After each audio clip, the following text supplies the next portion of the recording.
Hello, ம். இது மளிகை கடையா? இல்ல கசாப்பு கடை. கசாப்பு கிடைக்கிறீங்க ஒரு ஆட்டையும் காணோம். ஆடெல்லாம் முடிஞ்சது, ஒரு மாடு தான் வந்திருக்கு. இனிமே தான் வெட்டணும். சும்மா பண்ணு.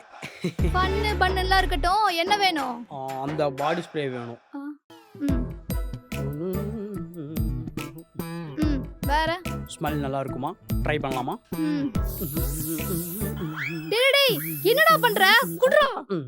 இதுல குளிச்சிருவான் போல. என்னடா மொத்தமா முடிச்சிட்ட? ஸ்மெல்லே நல்லா இல்ல. எனக்கு வேணாம். இது வேணாமா? உண்மையை சொல்லு. வாங்க வந்தியா இல்ல அடிச்சிட்டு போக வந்தியா? அடிச்சிட்டு போலான்னு தான் வந்தேன். அப்ப ஒழுங்கா காசு எடுத்துரு, இல்லனா டாய்லெட் ஆசிட் எடுத்து மேல ஊத்திடுவான் பாத்துக்கோ. ஆசிட்டா. இந்தாங்க புடிங்க. என்ன விடுங்க. டேய், ஊர்ல பாதி பேர் இப்படிதான் இருக்கானுங்க. கடைக்கு பாடி ஸ்ப்ரே வாங்குறேன்னு வர வேண்டியது ஃபுல்லா மேல அடிச்சிட்டு அப்படியே போயிட வேண்டியது. இனிமே இந்த மாதிரி யாராவது வரட்டும். ச்சே. ஆச்சி மசாலா வழங்கும் சாலினி ஸ்டோர்ஸ் டேஸ்டி பார்ட்னர் உங்கள் ஸ்கி ஐஸ்கிரீம்.